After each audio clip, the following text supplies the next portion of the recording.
El Coyote, Comunidad del Coyote. Il y a peut-être un truc intéressant, je vais aller jeter un œil. La communauté Coyote va me livrer ses secrets. Voilà un petit terrain de basket désaffecté. Quoique toujours fonctionnel, hein, mais plutôt fait de briques et de broc.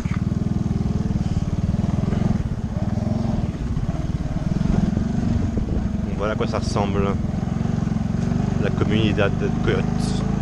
Je vais pas aller jusqu'au bout parce que j'ai pas encore le temps là, mais je reviendrai plus en profondeur une autre fois. Là je fais peut-être une exploration de surface et puis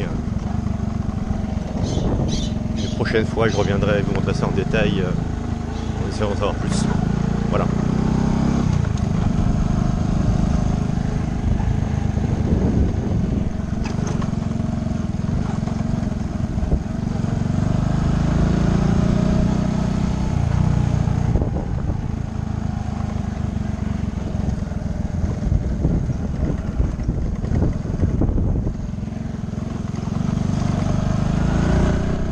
Bon, j'avais dit que j'arrêtais et puis en fait je suis revenu à une plage encore, hein. Encore une plage seule. Alors elle est prête à accueillir des centaines de personnes là, mais il n'y a personne, hein. Là c'est le seul bâtiment de construit. Voilà, je pense qu'ils vont construire des choses par là-bas, mais assez vide, hein.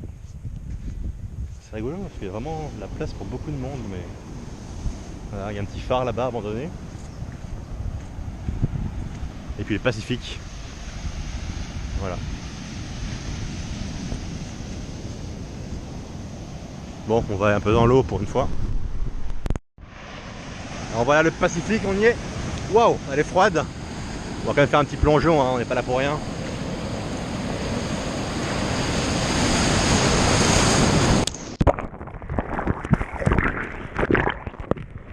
Ok, à la prochaine on va à l'eau.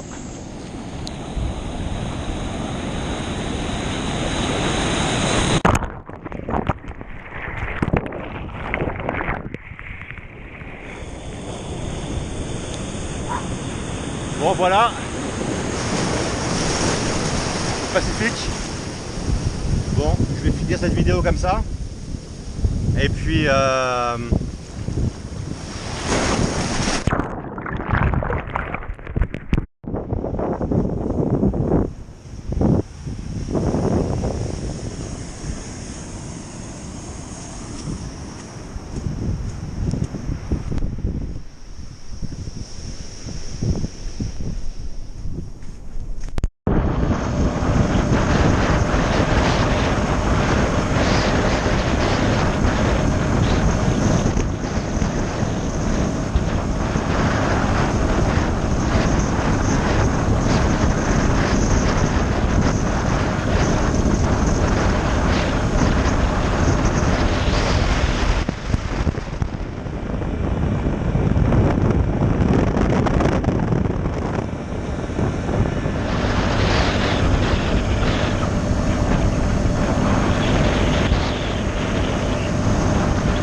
voilà, et là vous voyez au bord de la route, j'achète ça, ça coûte 10 pesos, ça fait 35 centimes, 40 centimes.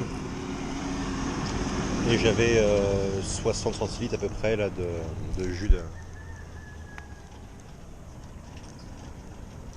pastèque. Donc voilà, c'est plutôt cool. Au bord de la route, il y a toujours des petites cabanes comme ça avec à manger, à boire. Jus de pastèque, voilà, parfait.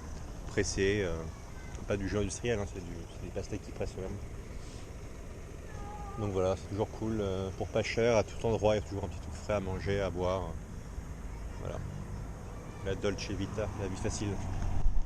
Bon, ça fait la 3e, 4e fois que je le dis, mais là il va pas tarder à faire nuit, donc c'est le temps de rentrer.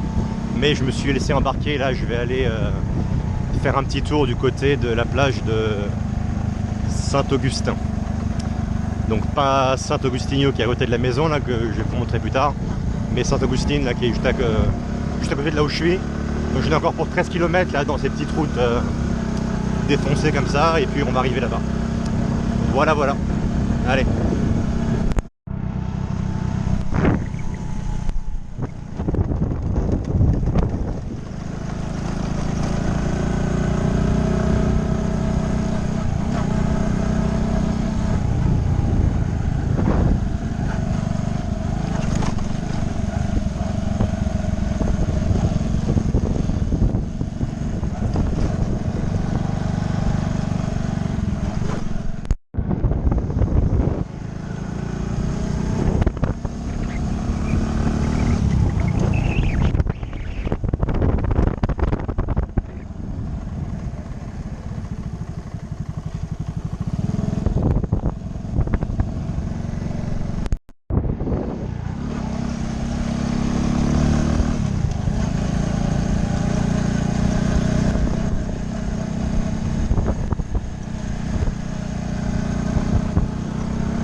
Bon, là je voulais pas montrer parce que je voulais pas filmer pendant qu'on me parlait. Mais en quittant la plage, j'ai j'ai été interpellé par des gens là, une dame et ses frères ou je sais pas trop. Et ces gens m'ont du coup invité à passer la nuit, avec eux là sur la plage où on était à l'instant là. Donc, donc voilà. Bon, j'ai l'impression que les frères me disaient qu'il fallait que je me marie avec leur sœur parce qu'elle arrivait à bientôt 25 ans, elle était toujours pas mariée. Donc il y avait cette histoire dans l'affaire. Mais néanmoins, c'était quand même sympathique. C'était pour rigoler. Et puis voilà, donc c'est des possibilités qui s'ouvrent. C'est assez facile de. Vous voyez, quand on est ouvert, il suffit d'être curieux, trouver les bons coins, être ouvert aux gens. Et puis voilà comment passer un beau voyage assez facilement en se laissant porter. Bon, là, je vais pas accepter, là, je vais rentrer. Mais voilà, ça aurait pu se faire aujourd'hui. Ok, allez, ciao. J'ai décidé de faire le final ici. C'est peut-être mieux comme ça. Voilà, donc là je vais pas faire plus que ça. Bon, c'est un petit peu n'importe quoi, le montage n'est pas fait vraiment. Mais bon, c'est le début. Je voulais commencer tout de suite avant d'être très bon dans ce que je fais, sinon je n'aurais jamais commencé. Donc voilà, là ça vous a permis de voir un petit peu sur une distance sur une côte là allez, 50 km à peine, une petite partie de ce qu'on peut trouver en dehors de sentiers battus. Voilà, ça vous montre un petit peu comment est-ce qu'on peut s'occuper pendant. Là déjà la journée d'aujourd'hui, je me suis bien occupé. J'ai pas vu la moitié de ce qu'il y avait. Et juste avec ce que j'ai vu aujourd'hui, on peut imaginer que ça peut me prendre déjà une semaine pour revenir à chaque lieu et en profiter. Ensuite, il y a tout le reste à explorer. Là, on explore le côté de la côte. On peut explorer le côté dans les terres. On peut explorer de l'autre côté. Là, on était vers l'est. On peut aller vers l'ouest. Enfin voilà, et donc c'est très facile de passer un mois juste à explorer les choses autour de soi. N'importe quel endroit, on peut explorer pendant un mois. Ensuite, on peut ajouter à ça les gens qu'on rencontre, etc. Et puis, il est très facile de s'occuper pendant plusieurs semaines à un endroit. Voilà, donc ça c'était juste pour répondre à une question qu'on me posait souvent qui était et au bout d'un mois, est-ce qu'on s'ennuie pas quand on reste en vacances longtemps, en voyage longtemps? Donc non, là c'est une petite partie. Bon, là encore c'est brouillon, là je ferai des vidéos thématiques